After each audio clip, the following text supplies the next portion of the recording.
Welcome to Phoenix and Flame, pushing through and transforming even when you feel like a pile of ash.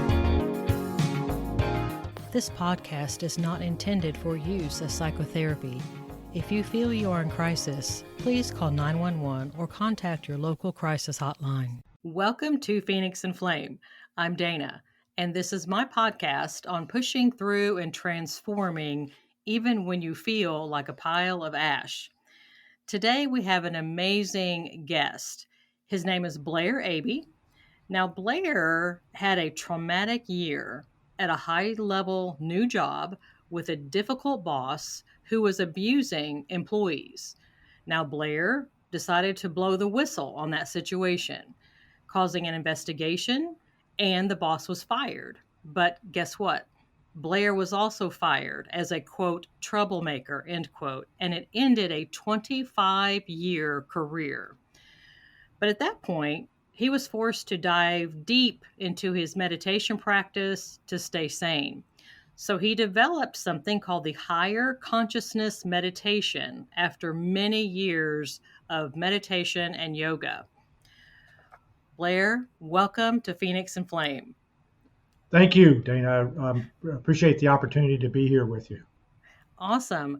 Well, I didn't tell my listeners yet about your books and all that. I wanted to kind of leave that for you for, later on in the podcast, but you've written, as far as I'm aware, 5 wonderful books that we will absolutely be talking about and showcasing because I looked them up and they are just really amazing things. So share with us, oh my gosh, that story is amazing to me about the courage it must have taken for you to blow the whistle. So what was going on in the situation that really caused you to think so seriously about doing something like that? Yes.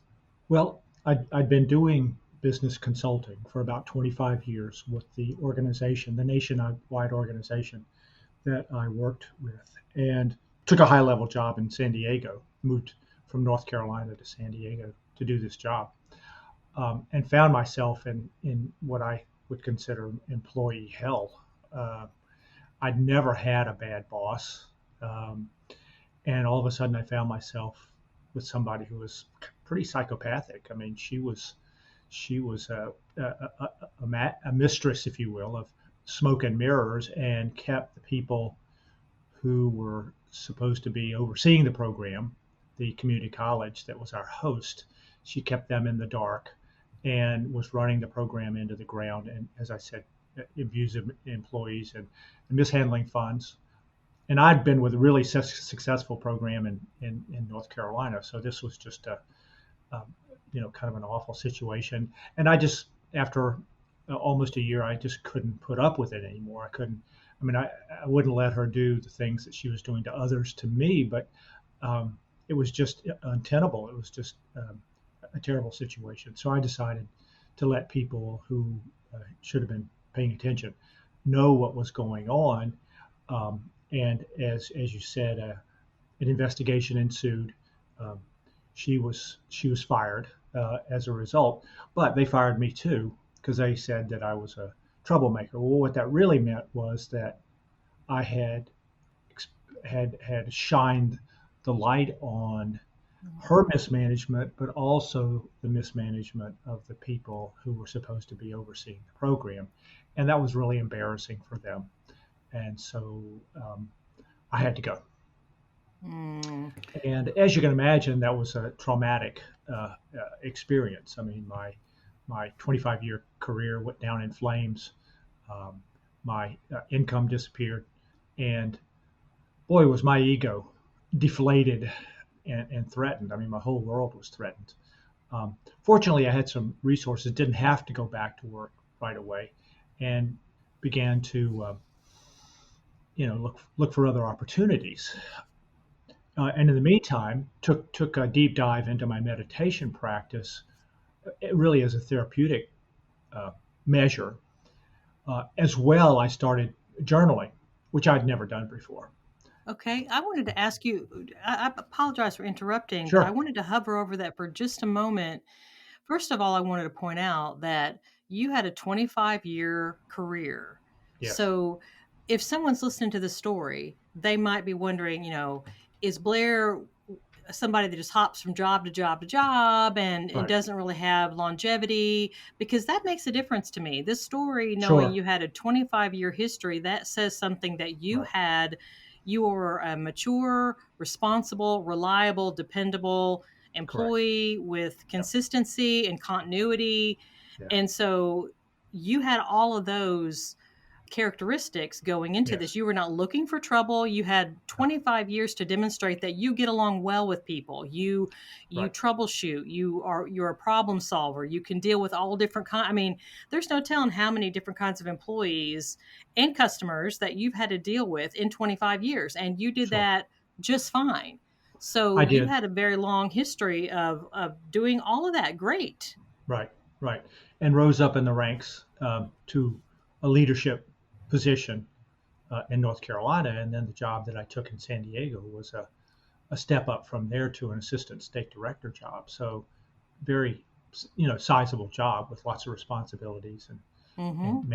management responsibility. What I was doing, and it was a shock. I mean, it was just something that was incomprehensible to me because I'd never had a situation like that. Well, and you said it really hit your ego. I can only Oh yeah. imagine because I'm trying to put myself in your shoes. And listeners, I want you to try to put yourself in Blair's shoes. And there might be somebody listening that is in his shoes that right now is going through something. That's why I kind of want to hover over that and just kind Yes. of really benefit from your experience and your wisdom in going through that, because you pointed out that there were people who should have been paying attention Right. and they were not, and that inevitably was one of the reasons why you were fired, because they were embarrassed. They should have been watching her and they were not. And I Correct. just want to ask you, really, if you wouldn't mind kind of unpacking a little bit about what it took for you to make the choice, because to say something about her. Because what Yes. happens is we frequently will get into situations where we notice something is going on that's a little fishy, a little sketch, but we don't necessarily do anything about it. And as I'm talking, this quote is coming to my mind, and forgive me if I don't remember exactly who said it. You probably will know. I'm wanting to think it might have been Einstein, but it's something about evil will flourish when good men do nothing. I'm not sure who said that, but certainly I can see that would be the case. Yeah. This had been going on actually for about 4 or 5. She'd been doing this about 10 years actually.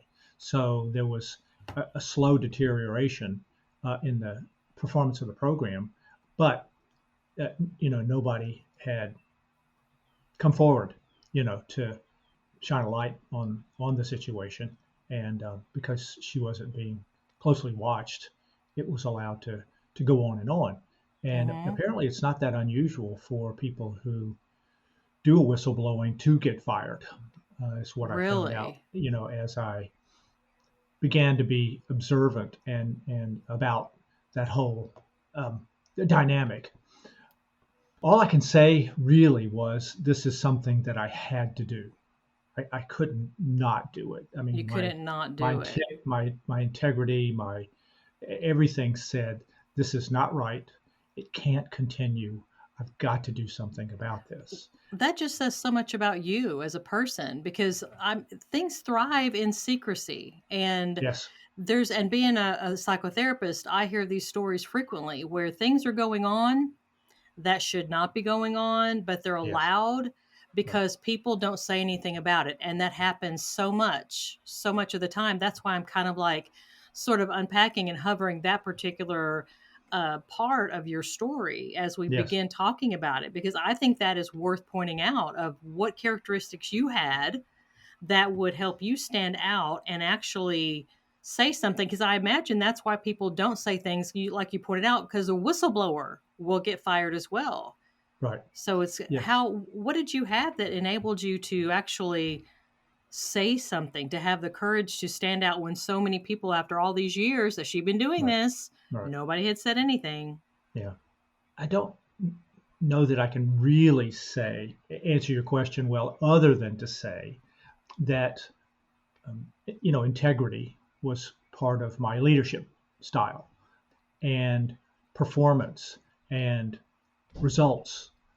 All of that was part of how I led, and was part of just the innate elements of my life. I mean, I'd been doing yoga for about 40 years at that point, and over time, you just you grow, you evolve, you grow in your integrity. If you're a leader and you're a good leader, you bring forward qualities within yourself that help to have your team, be high performing, and be well, sort of a well-oiled machine, if you will, or good team, good close, good culture, all of that. It was just something that I had to do. I could not stand by and watch this culture continue, because it wasn't going to get any better. And there was even a point where she began to intimidate, or not intimidate, but intimate that she was going to try and blame what was going on me. Being brand new, I mean, that was kind of absurd on the one hand. On the other hand, it was just her style. So I think when you find yourself in a very difficult situation, and it's not going to change, and somebody has to come forward. It was me. Well, there's no telling really how many people have benefited from you taking a stand, for her not to be there continuing to be Oh, I abusive think of the program people. has flourished since I left. So it's, Yeah, because she's yeah, gone, and she's gone yeah, because you took a stand. Now, I right. did want to point out as well that you talked about when you lost your job, that it was a huge ego blow. I Oh, yeah, mean, I imagine that just your sense of who you were, your value as an individual, and all that just really possibly tanked. And that was that pile of ash and stuff. And that's right. how did yoga and mindfulness and meditation really help you when you're just a pile of ash at that moment? You've lost your job, that you've been Yes, fired, you don't really know what your life is, where you're going from here. Take right. us to that place. So it, I'd been doing yoga. I'd been doing meditation for a number of years. And, I think my ability to deal with difficult situations, because, stuff had come up over time in my job personally. I mean, everybody has stuff that they have to deal with. And I found that meditation was a healing practice. It was a way to deal with something difficult by going deep inside, in order to uh, delve into the resources that are there. I mean, one of the things that happened as a result of this, and as a result of the meditation work that I did, was that I began to get a sense of soul. In fact, what I would say is that I had an experience of soul contact in my delving deep inside, as a result of doing journaling. And journaling was very helpful to, kind of write what was going on inside on a day-to-day basis. But I began to get a sense of that soul or higher consciousness part of myself, which I think we all have. But I had never had an experience of that deep part of myself, even though I had been meditating for, 45 years, or 40 years at that point. That was a startling experience to have that occur, to begin to have words and phrases as I was journaling just kind of began to flow through me. And they weren't my words and phrases, they weren't my understandings, they weren't my realizations. It was as if there was another part of me, that higher consciousness part of me, that had been activated as a result of my going deep into my meditation practice. And that contact has resulted in, number one, all the understandings and the books that I've written, and what I've come to know about, I don't know, humanity, and about about our higher self, about the fifth dimensional part of us, if you will, that is present and available to us at any time we begin to turn our attention in that direction and begin to acknowledge or open to it. It responds immediately uh, and begins to flow in. Well, that's sort of what was happening in that sense of having soul contact. And these days, on an ongoing basis, multiple times a day, I will do a meditation practice, either a sit down meditation or mindfulness meditation, and I'll get a sense of that higher part of me, that higher consciousness part, which I affectionately call high C, uh, engaging that spirit part of me, if you will. And I think in some ways that anybody who has that experience has one of the most profound experiences that you can have in a human lifetime, to rise up in consciousness, to rise up in awareness, to have also feel like you have a companion, if you will, right beside you, walking the path with you, perhaps even clearing the way a bit for good things and people and circumstances to happen in your life. I mean, I'm convinced that we all create our own reality. And I think we create our own reality by virtue of the vibration that we generate, higher vibrations, higher quality experiences, lower vibrations, lower quality experiences. And that's what can happen in meditation. And especially if you begin to get a sense of that element that all of our master teachers have talked about as being the kingdom of God being within us, and that it's available. And you don't have to go to India, you don't have to go anywhere to have that experience. All you have to do is turn in that direction and it'll respond to you. I think, I know, I'm certain that my higher self, my soul, really wanted me to go in a different direction. So as I look back on it, it's probably the best thing that could have happened, because my life is just fabulous now, and I don't have to deal with all of the baloney that goes on in a bureaucracy. But I can live my life the way I want to live my life. And it was if it was just time to make a change. Well, it took a traumatic experience in order to sort of blast me out of what was going on. But it's one of the things that I think people, when they have difficult times, difficult experiences, if they'll take some time to kind of, and you know this as a psychotherapist, to delve into it, to discover the feelings and the thoughts and the so on, and maybe even to ask the question, well, what is it that I did to help create this, and why, and what can I learn from this, and what can I take away from this, and what can I use to rise out of the ashes, and go on to a better life. Perhaps this is what needed to happen in order. Nothing happens without a reason. Mm-hmm. This is what needed to happen in order for me to make a change. This is awesome. Blair, as I'm listening to you, another quote is coming to my mind. And again, I think this is Winston Churchill. I'm not positive, but he said, when you're walking through hell, keep going. Keep going. Yeah. But, Yeah. I really like what you're talking about, the soul connection. And as I'm listening to you talk, I'm also reminded of another book that I read by Glennon Doyle, Untamed, that she talks about something very similar when she was got in her closet and kind of experienced something. I know people have different names for that experience, depending on who Yes. you're talking to. Because something I've been very honest about on Phoenix and Flame, I'm a Christian, but I've talked to so many different people that have, my philosophies, each to his own. Everybody's Yes. walking on their own journey. Right. And I think we need to just love and respect each other in whatever journey that we're on. So I think different people have different words for what they experience. Right. Since I'm a Christian, one of the things that was coming to my mind, a scripture is, be still and Yes. know that I'm God. And I think that's curious that it starts with be still. Right. Exactly. Just be still. And I think a lot of what I'm hearing you say is you were able to just calm yourself and be still, and you felt like you met your higher consciousness there, that soul Yes. connection there, when you stilled yourself. Correct. Yeah.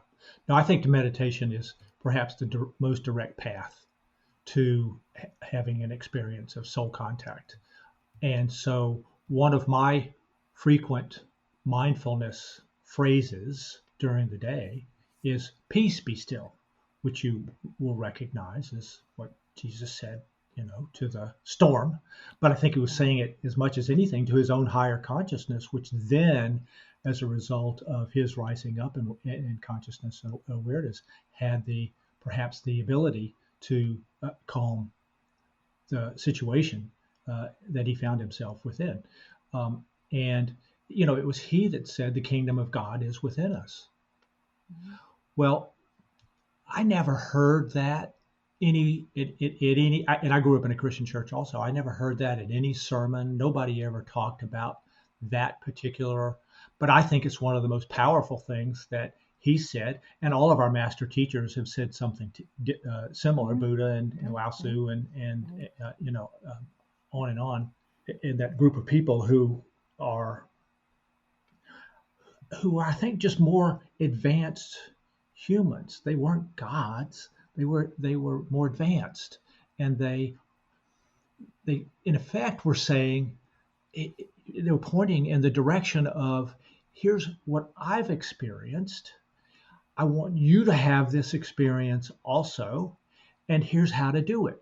And they all would retreat to periods of quiet and meditation, and they would come back with pearls of wisdom that they could share with their followers. So I think that's what's possible for all of us if we take some time to be still, if we take some time to learn how to be still, which is not an easy thing to do. I mean, as you know, we all walk through life with this, our mind. It just chatter, chatter, chatter, chatter, chatter, chatter, chatter. It's sort of an overlay on everything that we're doing.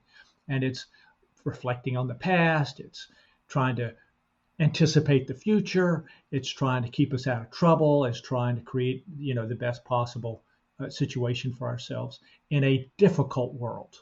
And I think planet Earth is a difficult world. Yeah. It's got lots of problems, lots of pitfalls, and we're all sort of hypnotized to it as we come in, as babies onto the planet. We're all hypnotized into, this is a dog eat dog world, and gird your loins. And even though you're fearful or suffering, as Buddha would say, it's just the way it is. Well, not necessarily.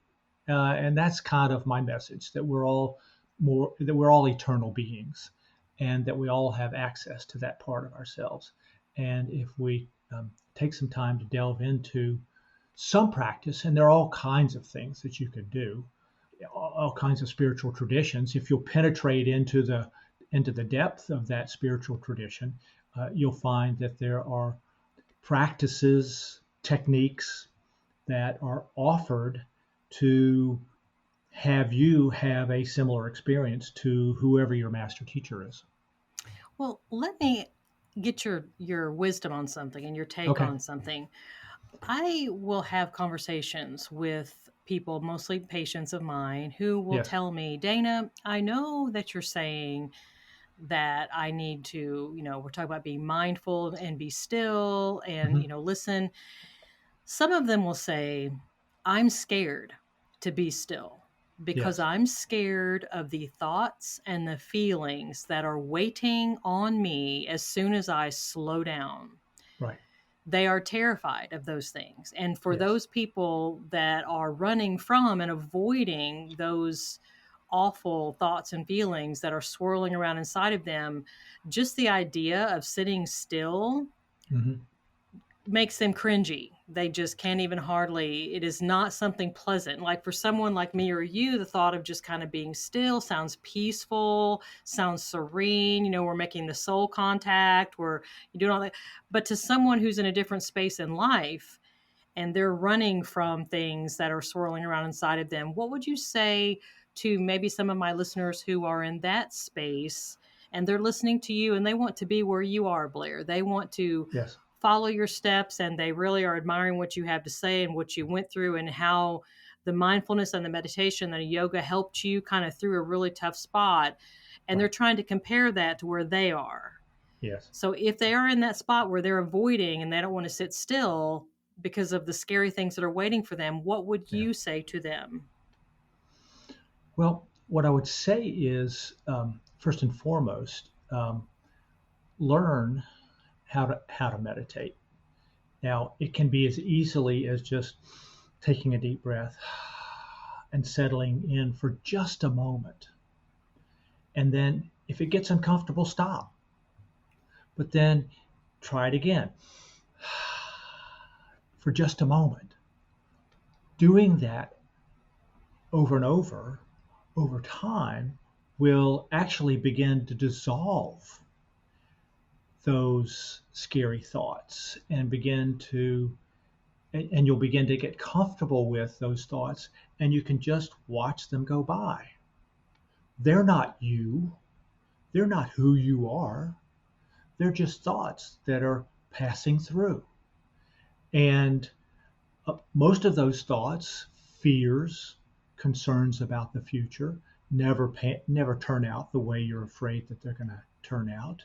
So one of the meditation techniques is just to watch as you're sitting for a moment, and just watch the thoughts come and watch the thoughts go, or even say hello, goodbye. Because again, that's not who we are. That's just some conditioning that we have that has never been addressed. It may have behind it traumatic situations. It may have behind it, uh, a lot of personal difficulty.